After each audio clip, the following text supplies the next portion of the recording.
জ্ঞান তো অনেক চমৎকার জিনিস। আমাদের কাছে জ্ঞানটা বোরিং হয়ে যায় কেন? জ্ঞানটা বোরিং হয়ে যায় আপনি যখন পড়ালেখাটা করবেন শুধু পরীক্ষার জন্য, জ্ঞান ইজ বোরিং। কিন্তু আপনি যদি পড়ালেখা করেন নিজেকে আলোকিত করার জন্য, সোসাইটিকে এই বিষয়টা দিয়ে সোসাইটি আলোকিত করার জন্য, আমি আপনাকে গ্যারান্টি দিয়ে বলছি জ্ঞান এমন জিনিস হবে, মানুষ যেমন পানি ছাড়া থাকতে পারে না, আপনি জ্ঞানের বই পড়া ছাড়া আপনি থাকতে পারবেন না। আমি আমার শিক্ষকের মুখে শুনছি, একদিন দেখি মেজাজ খুব খারাপ, আমি বললাম শেখ মেজাজ অনেক খারাপ মনে হচ্ছে, কবিটা আজকে সকালবেলা পড়তে পারি না। দেখছেন, সকালবেলা পড়তে পারে নাই, আমার মনে হচ্ছে আমি তখন আর সামনে বসতে পারতেছি না, মানে চেহারা সুরত লাল হয়ে গেছে। আমি জিজ্ঞেস করলাম স্যার সকালবেলা পড়তে পারেন নাই তো বুঝলাম না। তো বেটা আমি সকালে নামাজ পড়ে 3 ঘন্টা পড়ি, আজকে পড়তে পারি নাই কেন? ইলেকট্রিসিটি চলে গেছে, মিস্ত্রি আসছে, কাজ করতে করতে উনি 3 ঘন্টা পড়তে পারেন না, মেজাজ অনেক খারাপ। এই যে আপনার লেখাপড়া বা বই পড়তে না পারার কারণে মেজাজ খারাপ। ধরেন আমি মেডিকেল সায়েন্স করি, মেডিকেল সায়েন্স বলেন আপনারা যে বিষয় বলেন সেই বিষয়ের মধ্যে প্রচুর লেখাপড়া করতে হয়। এখন আপনি যদি বলেন প্রচুর লেখাপড়া করতে হয় না, তা আপনি পরীক্ষার জন্য পড়লে তো তার আগের দিন পড়তে হবে, ওইটার জন্য লেখাপড়ার দরকার নাই, ওইটার জন্য ইউনিভার্সিটিরও দরকার নাই। আপনার হাতে বই দিয়ে দেব, পুকুর পাড়ে সমুদ্র পাড়ে বসে পড়ে নিবেন, পরে কোথাও গিয়ে পরীক্ষা দিয়ে দেবেন। এটার নাম লেখাপড়া বলে না, ইলম। আমরা যেটাকে আরবির মধ্যে বলি ইলম, তার নাম নলেজ। এই নলেজ সেটা একদিনের জার্নি না, 2 দিনের জার্নি না, এটা একটা লম্বা জার্নি। সেই জার্নির মধ্যে অনেক স্টেশন পাড়ি দিয়ে আপনাকে নলেজের স্টেশন পর্যন্ত পৌঁছাইতে হয়। আপনারা স্যারও বলেছেন যে আমাদের এখানে বক্তব্যের নামে অনেক ধরনের কথাবার্তা হয়, কনফিউশন তৈরি হয়। কেন হয়? এই প্রশ্নটা করার জন্য আমি এই জিনিসের বিশ্লেষণ করছি। আপনি যখন ধরেন আপনি এমবিবিএস করছেন অথবা আপনি সায়েন্সের কোনো সাবজেক্ট করছেন, যখন আপনি যাত্রাটা শুরু করেছেন ইউনিভার্সিটিতে, তখন কিন্তু আপনি জানেনও না প্যারাসিটামলের ভিতরে কি কি জিনিস থাকতে পারে। আপনি হয়তো ইন ফুল ডার্কনেস, অথবা আপনি 95% ডার্কনেস থেকে কাজটা শুরু করছেন, জার্নিটা শুরু করছেন। ওই স্টেশনকে আমরা আরবির মধ্যে বলি জাহাল। জাহালকে আপনি মূর্খতাও বলতে পারেন, জাহালকে আপনি অন্ধকারও বলতে পারেন। তবে মনে রাখবেন, মূর্খতা যেটা মাদ্রাসার ছাত্রদের জন্য কিছুটা উপকার হবে, আপনাদের জন্য হবে। এখানে আবার আমরা একটা সামান্য, যেহেতু ইউনিভার্সিটিতে করছি তো কিছু কথা বলতে পারা যাবে, আপনারা রিসিভ করতে পারবেন। জাহালটা মানে নিরেট মূর্খতা না।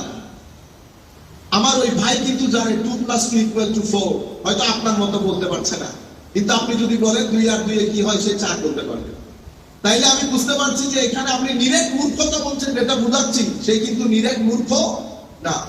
তোমাকে কেউ বানিয়েছে, একটা পাগলও বলবে আমাকে কেউ বানিয়েছে। আপনি যদি বলেন যে আমাকে কেউ বানায় নাই, this is academic terrorism. Academic terrorism. আপনারা বলবেন হুজুর দার্শনিক বলছে, পৃথিবীর কোন দার্শনিক বলে না এই কথা। দার্শনিক এটা এফোর্ড করতে পারবে না। কেন? কারণ দর্শন যেই মেথোডোলজি নিয়ে চলে, সেই মেথোডোলজির প্রত্যেক এফেক্টের জন্য একটা কজ খুঁজে বেড়ায়, প্রত্যেক রিঅ্যাকশনের জন্য একটা অ্যাকশন খুঁজে বেড়ায়। আপনি যদি অন্য ইন্টারপ্রিটেশন করেন সেটা ভিন্ন জিনিস। কিন্তু আমাদের এখানে, যাই হোক আমি অন্য জায়গায় না যাই, জাহাল, তাহলে আমাদের আরবির মধ্যে আমরা বলি জাহাল বাসীত, জাহাল মুরাক্কাব। বাসীত মানে এখানে কিছু জিনিস আপনি জানেন মেডিকেল সায়েন্স সম্পর্কে। মুরাক্কাব মানে বিসমিল্লাহি আল্লাহু আকবার, না উত্তর না দক্ষিণ না পূর্ব না পশ্চিম। এখান থেকে আপনি যখন যাত্রা শুরু করেছেন, ফার্স্ট স্টেশনের নাম দেওয়া হয় আল ওয়াহাম। ওয়াহাম বলে ইলিউশনকে। আপনি জানা শুরু করেছেন, কিন্তু আপনার জানার পরিমাণ না জানার পরিমাণের তুলনায় কোনো কিছুই না। সেই কারণে আপনি কমপ্লিট ডার্কনেসের মধ্যে নাই। 80% ডার্কনেস, 20% লাইট। বাট আপনার ডার্কনেস ডমিনেট হওয়ার কারণে আপনি ঠিক সিদ্ধান্তে পৌঁছাইতে পারছেন না। So you are in the state of absolute confusion. আচ্ছা, এরপরে আপনার যাত্রা হতে হতে আপনি এসেছেন দ্বিতীয় স্টেশনে। এই দ্বিতীয় স্টেশনকে আমরা আরবির মধ্যে বলি আশাক। আশাক সন্দেহ, doubt, but this is academic doubt. আপনি সন্দেহ না করলে সামনের দিকে এগোতে পারবেন না। এখন আপনি 50% ডার্কনেসে 50% লাইটে, যখন ডার্কনেসও 50% হবে, লাইটও 50% হবে, আপনি কিন্তু ডিসিশন দিতে পারছেন। আমাদের এখানে আমরা যারা কথা বলি, আপনি কি জানেন আমি কোন স্টেশন থেকে কথা বলছি? I might be in the station of illusion or in the state of doubt. সেই কারণে আমাদের ট্রেডিশনাল ক্লাসিক্যাল সায়েন্সের মধ্যে সনদের প্রয়োজন হয়। সনদ, সনদ মানে আপনার endorsement by your institution or your teacher. আপনার টিচার বলবে আমি আমার এই ছেলে আমার পক্ষ থেকে সে যেখানে চাই আমার এই সাবজেক্টটা পড়াতে পারবে, আমি তাকে আমার পক্ষ থেকে পারমিশন দিলাম। যখন উনি পারমিশন দিবেন তখন আপনাকে একটা সার্টিফিকেট দিবেন। সেই পারমিশন সার্টিফিকেটের মধ্যে লেখা থাকবে আমি মানে এ বি থেকে, বি সি থেকে, সি ডি থেকে, ডি ই থেকে, এভাবে আপনার শিক্ষক কার কাছ থেকে পারমিশন নিয়েছে, এভাবে যেতে যেতে যেতে আমার নবী সাল্লাল্লাহু আলাইহি ওয়াসাল্লাম পর্যন্ত পৌঁছে। যদি হাদিস হয় ইমাম বুখারী, যদি ফিকহ হয় ইমামে আযম আবু হানিফা, যদি তরিকা তাসাউফ হয় ইমাম জুনাইদ আল-বাগদাদি, এভাবে এই সনদটা যেতে যেতে পিছন পর্যন্ত পৌঁছে। এই জন্য আমাদের পূর্ববর্তী উলামায়ে কেরাম বলতেন সনদই হচ্ছে দ্বীন, সনদই দ্বীন। সুতরাং তোমরা এই দ্বীন কার কাছ থেকে নিচ্ছ সেটা একটু চেক করে দেখো। আগের উলামায়ে কেরাম যখন কনফিউজড হইতো না মানুষ, তখন কথা বলার আগে জিজ্ঞেস করতো আপনার সনদ বলতে পারবেন, কে পারমিশন দিয়েছে আপনাকে? তখন ওনারা, এখন এই যুগের মধ্যে সনদ নাই, আমারও সনদ নাই, তাই আমরা যা মন চাই বলে চলে যেতে পারি। সনদ থাকলে বোঝা যায় আপনি কি ইন দ্য স্টেট অফ ওয়াহাম, illusion, or in the state of doubt. এখন ডাউট থেকে যিনি বলবেন উনি তো 50-50, 6টার সকাল, 6টার সকালের মধ্যে দূর থেকে দেখতেছেন এটা বাড়ির মতো লাগতেছে, কিন্তু আবার সেটাকে অন্য কিছুর মতো লাগছে। তখন আপনাকে যখন বলতে বলেছে, আপনি বলতেছেন হুজুর, টেলিফোনে বলছেন হুজুর দেখা যাচ্ছে কিন্তু এখনো আলো ফুটে নাই, আমার কাছে বাড়িও মনে হচ্ছে আবার একটা ঝোপঝাড়ও মনে হচ্ছে। আপনি কিন্তু ক্লিয়ার কথা বলতে পারেন নাই। কেন? কারণ আলোটা ছিল 6টার সকালবেলা, অন্ধকার ডমিনেন্ট বেশি হওয়ার কারণে রিয়ালিটিটা ফুটে ওঠে নাই। আপনি মানুষকে রিয়ালিটি বলতেও পারেন না।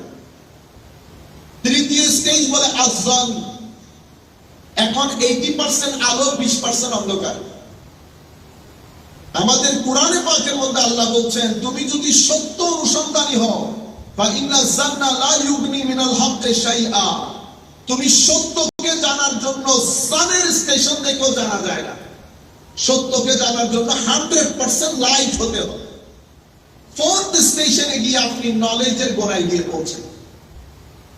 নলেজের জায়গায় যখন পৌঁছেছেন, এখন চিন্তা করেন এই 4টা স্টেশন যখন আপনি অতিবাহিত করছেন জার্নির মধ্যে, আপনি বলেন দেখি আপনার স্ক্রিনিং টাইম বেশি ছিল না বইয়ের মধ্যে সময় বেশি ছিল? আপনি বলেন, ডিসাইড ইয়োরসেলফ। ম্যাক্সিমাম সময় আমরা স্ক্রিনে অতিবাহিত করে দিয়েছি। আর বেটা এখন আমাদের আবার আরেকটা বিষয় হয়েছে, আমি তো এখন বিয়ে করার আগে আমার যিনি পার্টনার হবে তাকে চয়েস করে ফেলতে হচ্ছে, যেটাকে আপনারা আধুনিক পরিভাষায় অ্যাফেয়ার ম্যারেজ বলছেন। এখন ওখানেও আপনাকে প্রচুর সময় দিতে হচ্ছে। আপনি পড়বেন কখন? আপনি যদি ডাক্তার হন আমার জন্য ভয়ঙ্কর, আপনি যদি অ্যাকাউন্টেন্ট হন তাও আমার জন্য ভয়ঙ্কর। কারণ আপনি যেই সময়টাতে আপনার জাস্টিস করার দরকার ছিল, ডেডিকেশনের দরকার ছিল, স্যাক্রিফাইসের দরকার ছিল, কারবালার কথা বলছেন না? Karbala all about sacrifice. এখন আমি একটা সুপার ট্রুথের জন্য, আলটিমেট ট্রুথের জন্য আপনি স্যাক্রিফাইস করবেন তো অনেক দূরের কথা। সিম্পল আপনার এডুকেশন লাইফে আপনার স্যাক্রিফাইস নাই। আপনারা বুঝতে পেরেছেন? এমনিতে ইউনিভার্সিটিতে আসতেছি, ইউনিভার্সিটি ড্রেস পরেছি, এটা খুব সহজ কাজ। মাদ্রাসার ক্ষেত্রে সেরকম। আমাদের